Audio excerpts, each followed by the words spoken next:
Ever get that nagging feeling that we've seen all this before? Well, today we're going to dig into a really provocative theory called the fourth turning. It argues that yes, history does repeat itself, and it does so in these surprisingly predictable 80-year cycles. All right, let's just get right into it. I mean, doesn't it feel like something is just off? Not just the daily news cycle, but something deeper, something structural in the world is just broken. If you feel that, you are definitely not alone. It's this weird feeling, right? Like we're all standing on cracking ice, and everyone's trying to pretend it's fine. But what if I told you that this exact feeling of chaos was predicted?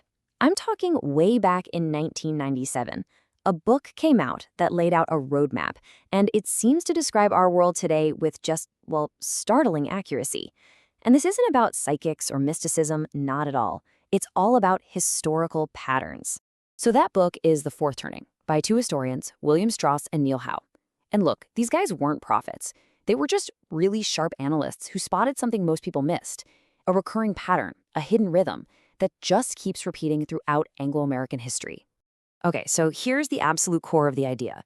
The theory argues that history isn't just one random thing after another. Nope.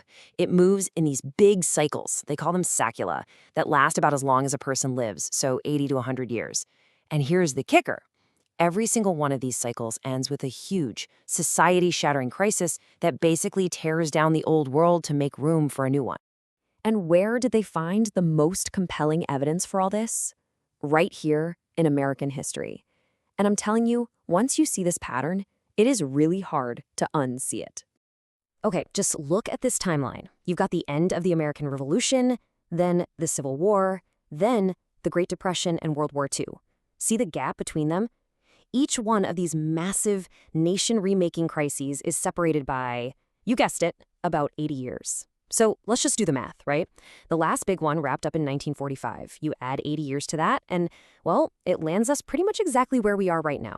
So each of these 80-year cycles is broken down into four distinct phases, or turnings. First up is the high. Think of that post-World War II boom, a time of unity, strong institutions, feeling good. But then comes the awakening. This is when people start questioning everything, like the 1960s counterculture. After that, we get the unraveling, where individualism takes over and trust in everything just starts to decay. Think the 80s and 90s. And all of that leads, inevitably, to the final phase, the crisis. And according to the authors, our current crisis kicked off right around 2008. So you have to be asking, what's actually driving this whole thing? What's the engine of the cycle? And the answer is pretty fascinating. It's us. More specifically, it's the predictable rhythm of four different generational archetypes, where each one is basically reacting to the world that the one before them created. And this, right here, is the genius of the whole system. Think about it. The era of history you're born into totally shapes your generation's collective personality, right? Then, when your generation gets older and takes the reins of power, that personality is what pushes history into its next phase. It's a constant self-perpetuating loop. All right, let's break these archetypes down. You've got the prophets, the values-driven idealists, like the boomers. Then you have the nomads, the pragmatic, get-it-done survivors, like Gen X. Following them are the heroes, the community-minded builders, think millennials. And finally, the artists, the sensitive, thoughtful refiners, like Gen Z. What's really interesting is that our two youngest generations, millennials and Gen Z, slot perfectly into those hero and artist roles, just like the generations before them did in the last cycle. The next prophet and nomad generations, well, they haven't even been born yet. So the prophet generation, they grow up during the stability of high, but to them, it feels kind of conformist and spiritually dead. So when they hit midlife, they attack that old system with all this moral fervor, and boom, they spark a cultural awakening. And the kids of that awakening, those are the nomads. They're the original latchkey kids, raised with a lot less supervision while the adults are busy raising their consciousness. This kind of upbringing forges them into these pragmatic, street-smart realists who, frankly, just want to be left alone. Then you get the heroes, like the millennials. They're born during that individualistic unraveling. And as the old order phrase, society senses danger and starts to really protect and nurture its children. This creates a generation that's optimistic, team-oriented, and basically perfectly primed to unite and solve the great crisis they'll face as young adults. And finally, the artists, like Gen Z. They are born literally in the middle of a crisis. They get overprotected by a society in turmoil, and this experience shapes them into a sensitive, thoughtful generation whose role is to help refine and humanize the new, disciplined world that the heroes build. Okay, so let's just pause for a second. If the cycle is real, and this generational engine is running exactly as predicted, then all of this abstract theory comes crashing right into our present reality. The authors argued the climax of our fourth turning would be happening right now. And this is where the theory gets a little uncanny.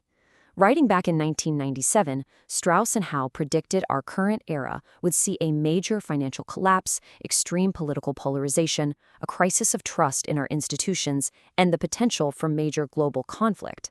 I mean, they basically laid out a roadmap for the exact kind of instability we see today. Does any of that sound familiar? But here's the thing. The theory doesn't just predict the type of crisis, it predicts the timing. Fourth turnings last about 2 decades. So if ours began with the 2008 financial crash, the theory points to a climax right around 2025, as in right now. So why now? Well, it's basically a perfect storm. The theory points to this massive generational handoff, as boomers exit their leadership roles and millennials step in to take the helm.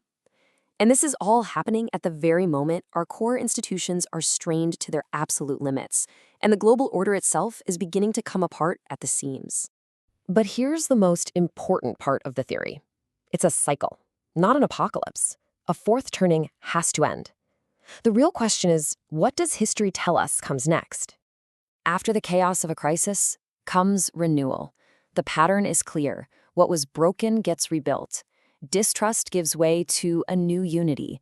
A focus on individual survival pivots to a sense of collective purpose. A new social contract is forged from the ashes of the old one, and that kicks off a new first turning, a new high. And this critical pivot point has a name. It's called regeneracy. It's that moment when a society finally stops tearing itself apart, recognizes the depth of the crisis, and begins to mobilize together to build something new. It's like the birth canal of the next era. And that brings us to the ultimate takeaway. The theory of the fourth turning doesn't predict a specific outcome, only a moment of decision. History shows that these moments of intense crisis can either shatter a society or forge it into something stronger. The only real question is, which will it be for us?